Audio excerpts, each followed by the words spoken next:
Estamos de volta com o programa Questão de Direito. Terceiro bloco, continuamos aqui falando sobre o direito das obrigações, discutindo aqui como se dá o cumprimento, como essas obrigações elas são criadas, como elas nascem, para você que é cidadão está nos assistindo. Eu queria abrir esse terceiro bloco fazendo uma pergunta para a Lohane, no seguinte contexto, Lohane. Quando eu penso em um contrato, quando eu penso em uma obrigação, naturalmente eu penso em pagamento, que é o cumprimento da obrigação. Quem tem que entregar, entrega, e quem tem que pagar, paga. Então nós temos um contrato em que há uma contraprestação mediante uma prestação.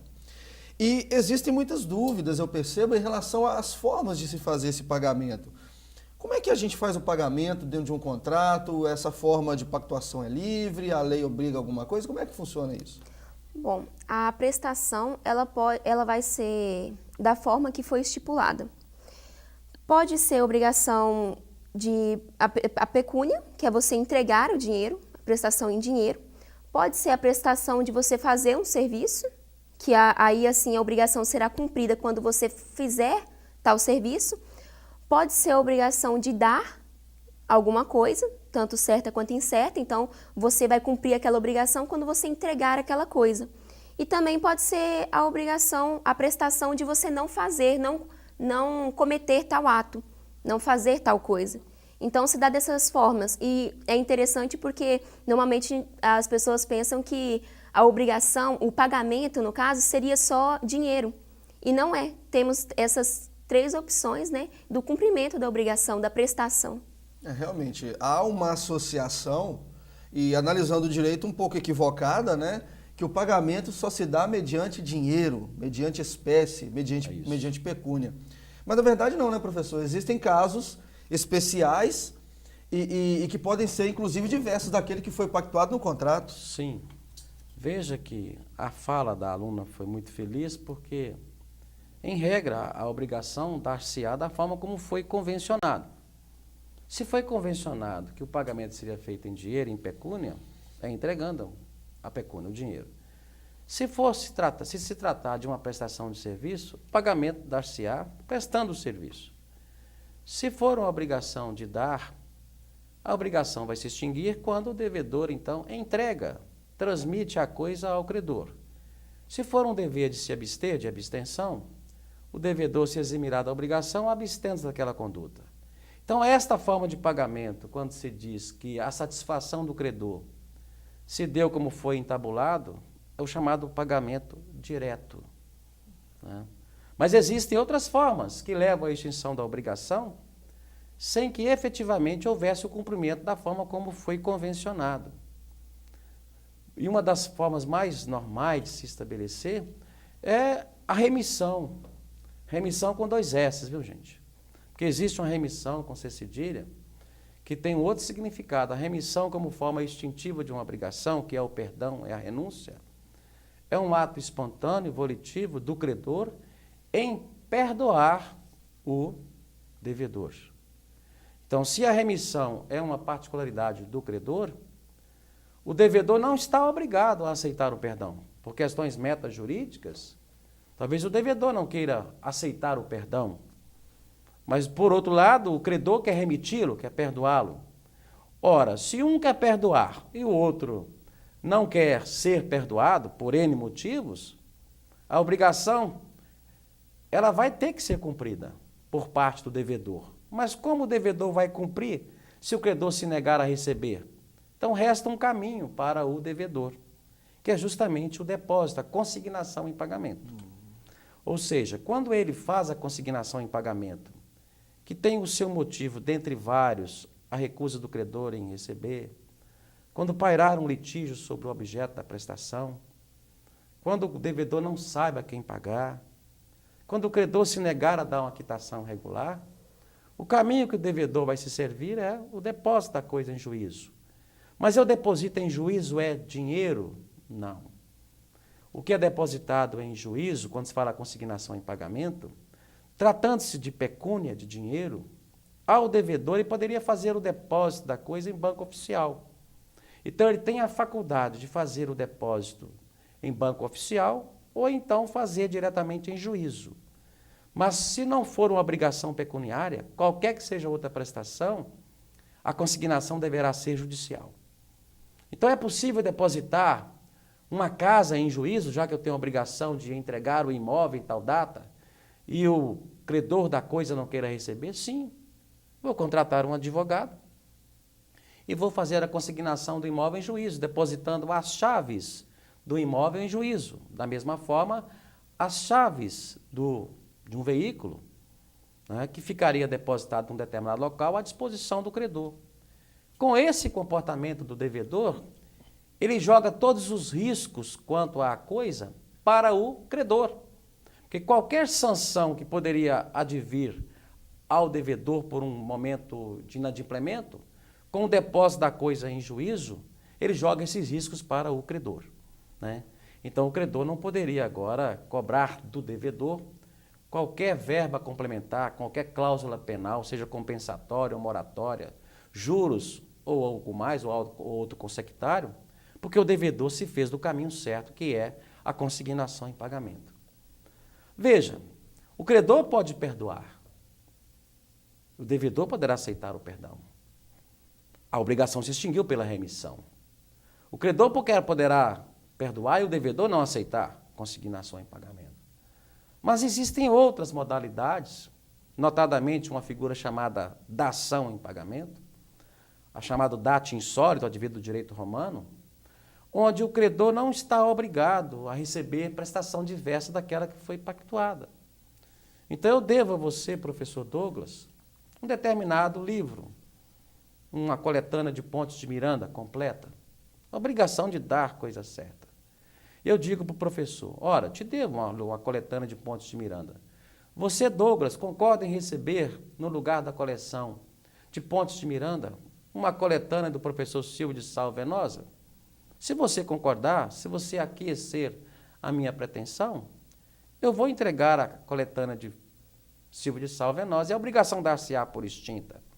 Veja que a obrigação se extinguiu de forma diferentemente daquela que foi convencionada, porque era Pontes de Miranda e passou para ser coletânea de Silvio de Sal Venosa. Mas há de se ressaltar que para que eu possa dispor desse direito, essa coletânea de Silvio de Sal Venosa deverá ser minha. Eu não posso transmitir a alguém algo que não seja meu. Porque se assim eu o fizer, o verdadeiro credor vai buscar, o verdadeiro proprietário da coisa, vai buscar contra o credor a coisa que ao proprietário pertencia, estabelecendo-se aí o que a gente chama da evicção. Então, o devedor que cumpre a obrigação entregando prestação diversa daquela que foi convencionada, ele responde pela evicção, porque ele só pode transmitir ao credor aquilo que seja efetivamente de direito dele. Não poderia transmitir um direito do outro. E, além disso, essa dação e pagamento ela precisa ser consensual. Ela acima de tudo, ela tem a feição contratual, porque ela só vai operar com a aquiescência, com a concordância do credor. O credor não está obrigado a receber prestação diversa daquela que foi pactuada, e nem de forma parcelada, se assim não foi tabulado. Agora, se ele aquecer, ele concordar em receber prestação diversa daquela que foi convencionada, a obrigação se extinguiu. Esse é um pagamento indireto. Então, além de um pagamento indireto como a dação em pagamento, a remissão, repita-se, com 2 S's, né? Existem outros, como a compensação, que é muito comum na Justiça do Trabalho, quando, por força de um vínculo trabalhista, o empregador rescinde o contrato com o seu empregado e o empregado depois vem a postular em juízo determinadas verbas rescisórias. Acontece que o empregador já teria feito uma antecipação de um pagamento de salários no decorrer daquela relação contratual. Então, é de direito do empregado buscar as verbas rescisórias, mas é de direito do empregador, em matéria de defesa, dizer, devo a ele. Mas parte do pagamento que ele está cobrando de mim já foi antecipado. É a chamada compensação, mas esta é judicial. Então, ela tem que ser provocada e é muito utilizada em matéria de defesa nas lides trabalhistas. Mas, para que haja compensação, é necessário que as pessoas sejam credoras entre si. eu devo a Lohane e Lohane me deve. E que essas dívidas estejam vencidas e que tenham a mesma natureza. Então, só é possível compensar se houver reciprocidade de débitos e que tenha a mesma natureza. Ela vai operar de pleno direito. Lohane, eu te devo R$100 e você me deve também R$100. Para que circular moeda desnecessariamente? Então, a obrigação dar-se-á por extinto, porque as pessoas são credoras entre si, os valores são os mesmos. Agora, se eu te devo R$100 e você me deve R$1.000, eu vou cobrar de você R$900, porque a compensação dar-se-á parcialmente sobre R$100. Você continua sendo devedor junto ao credor de R$900. Essa é a compensação legal. Ela não depende de lei nem de convenção. Ela ocorre de pleno direito. Mas poderá haver que as obrigações não tenham a mesma natureza. E isso só é possível fazer essa compensação se houver a concordância. Lhe devo uma garrafa de vinho, um vinho francês. E você, por sua vez, me deve uma garrafa de vinho, um vinho italiano. Veja, nós somos credores entre si, mas os vinhos são diferentes. Essa obrigação poderá ser extinta pela compensação? Poderá, desde que haja convenção nesse sentido. Se não houver convenção, eu continuo sendo seu devedor do vinho francês e você continua sendo devedor do professor Rogério de um vinho italiano. E o não cumprimento da obrigação poderá fazer com que eu busque a tutela jurisdicional. Então, 4 modalidades já foram trabalhadas: a dação em pagamento, a remissão, a compensação, e surge uma outra aqui que é muito comum no nosso meio, a chamada subrrogação. Subrogar é mudar de titular, é substituir o polo ativo. Mas como se daria? Muito comum nos contratos de locação, onde o locador, ao entregar um imóvel para o uso, ao inquilino, uma obrigação de pagar os aluguéis, a tempo e modo. O locador, para se resguardar, ele vai exigir uma garantia junto ao inquilino, chamado também locatário, que são 4, mas eu vou pegar apenas uma, o fiador. Então, o fiador não é parte da relação principal. A relação principal é entre locador e locatário. A relação da fiança é um pacto secundário, ele é acessório. Só existe porque existiu um contrato principal. E a essência da fiança é que, na hipótese do locatário não solver, não pagar os aluguéis atrasados, o fiador vai pagar. Então, o que é o fiador? É um terceiro interessado. E quando o fiador é demandado a solver a obrigação do inquilino, extingue a obrigação do inquilino para com o locador? Extingue. Mas lá do outro, como o pagamento foi feito pelo terceiro interessado, que é o locatário vai se colocar agora como devedor junto ao fiador. Então, o fiador é o credor do locatário, porque é ele que solveu com a obrigação. Então, é um pagamento indireto? É, porque o pagamento não foi solvido pelo devedor primitivo, e sim por um terceiro interessado. Poderíamos colocar o exemplo também do avalista, do fiador. Então, esta subrogação, ela se dá em razão por força de lei, que é os 2 casos aqui apontados, mas ela poderá ser também convencional, por força de um pacto firmado entre o credor primitivo e um terceiro, ou entre o devedor primitivo com um terceiro, subrogando-se, então, no lugar do credor primitivo. Então, essa matéria é extremamente interessante, porque saímos daquela mesmice e acha que toda obrigação é paga apenas em dinheiro. Não é. É pago da forma como foi pactuado, que é o pagamento direto, mas poderá se dar por uma outra forma, que são chamados pagamentos especiais. Mas lá do outro, a pergunta que poderia surgir é o seguinte: é só o devedor que tem que pagar? Sendo a obrigação personalíssima, não tem jeito. Só ele pode cumprir. Não sendo a obrigação personalíssima, qualquer um pode pagar. Desde que não haja impedimento legal, que não haja disposição contratual nesse sentido, então o terceiro pode pagar. Sendo personalíssima, Qualquer um pode. Sendo personalíssima, só o devedor. Não sendo personalíssima, terceiros poderão pagar. Agora, a quem pagar? Será que a obrigação haverá de ser solvida tão somente junto ao credor? A regra é essa, que deve ser cumprida junto ao credor. Mas e se esse credor for absolutamente incapaz? Se esse credor for um credor que foi interditado, então existem as chamadas representações. O pagamento haverá de ser feito ao credor ou a quem o represente convencionalmente. Então, convenção é contrato, é mandato. Né? Então, o pagamento feito ao procurador do credor com poderes para dar a quitação é válido. O pagamento poderá ser feito junto ao representante legal e poderá ser feito junto ao representante judicial. Então, surgem 4 oportunidades. Pagamento feito ao credor, ao representante legal, ao representante judicial e ao representante convencional. Mas e se o pagamento foi feito a um terceiro que não seja o representante legal, judicial ou convencional? O pagamento é válido? Temos que pensar um pouquinho. Vamos imaginar que eu tenha condições de, por força do pacto, eu me comprometi a você entregar-lhe um vinho da melhor qualidade. E eu entrego o vinho a uma pessoa, ao seu irmão. Portanto, a pessoa que recebeu o vinho não foi o verdadeiro credor e tampouco um representante legal, judicial nem convencional. E você confirma o pagamento. Fala, Rogério, recebi a garrafa de vinho. Então, a sua confirmação validou o pagamento. Mas veja, eu entreguei o vinho e você não validou.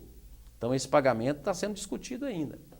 Mas eu tomei conhecimento que você chamou os seus amigos na tua casa e numa festa à noite você serviu o vinho que um dia eu entreguei ao seu irmão para os seus amigos. Se eu conseguir provar que a prestação foi revertida em seu proveito, o pagamento foi válido. Então já são 6 hipóteses, né? Perfeito. Pagamento feito ao credor, ao representante legal, judicial, convencional. Se o credor ratifica, o devedor, então, consegue provar que a obrigação foi revertida em proveito do credor. E uma última hipótese, que parece ser uma coisa diferente, mas ela é possível, perfeitamente plausível. Imagine que no dia de hoje, no dia 17, nessa sexta-feira, eu tenho a obrigação de entregar determinada coisa certa à aluna Petrina. E que a aluna Petrina estaria no dia de hoje, no exato momento, nas dependências da Univale, no estúdio da Univale, e a Petrina estaria trajando uma calça de cor escura, uma camisa branca, e ela apareceria ser uma menina de 19 para 20 anos. E quando eu chego nessas dependências, percebo que existe uma aluna que preenche aqueles requisitos que eu tracei. Então, aos meus olhos, eu tenho Petrina ali. E eu pago àquela pessoa achando que ela é Petrina. Na minha boa fé, ela tem a aparência de verdadeira credora. Depois descobre-se que Petrina não é, aquela é Lohane. Então esse pagamento é válido? É. Mas o verdadeiro credor não recebeu.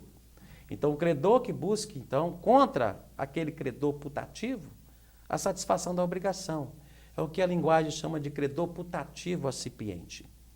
Então, respaldado nessas 7 possibilidades, se elas não ficarem evidenciadas, aí vai aplicar aquele ditado que quem paga mal paga 2 vezes. Paga 2 vezes. Então, a gente pode concluir que, para falar que a pessoa que pagar mal tem que pagar 2 vezes, eu tenho que fazer essa apreciação como Tem que um exaurir todo. todas essas Isso. possibilidades. Aí sim, quem paga mal paga 2 vezes. Exatamente. É isso aí, pessoal. Infelizmente o programa está chegando ao final. Nós trabalhamos aqui o tema direito das obrigações de uma forma geral, né? Eu tenho certeza que contribuiu muito para o seu entendimento aí, que está nos assistindo. O professor Rogério, com larga experiência ministrando essa matéria, sabe falar muito bem, passar muito bem de forma didática. Uma aluna aqui também que tem o primeiro contato com a matéria, uma noção inicial acerca do que seria o direito das obrigações. Então a gente fecha um contexto para beneficiar você que está nos assistindo, para que você tenha ou receba uma prestação aqui também da Univale no contexto de sociabilidade, né? A gente também tem essa preocupação e é por isso que estamos aqui. Nós retornaremos no outro momento com outro tema importante. Eu quero agradecer aqui o professor Rogério brilhantes considerações, brilhante participação. A aluna também, que veio a brilhantar também a nossa discussão aqui. E sempre estaremos aqui dessa forma, trazendo o direito para você de linguagem simples, de linguagem acessível e objetivo para que você possa conhecer e exercer de tal forma. O programa Questão de Direito fica por aqui. Nos vemos numa próxima oportunidade. Um abraço a todos e até a próxima.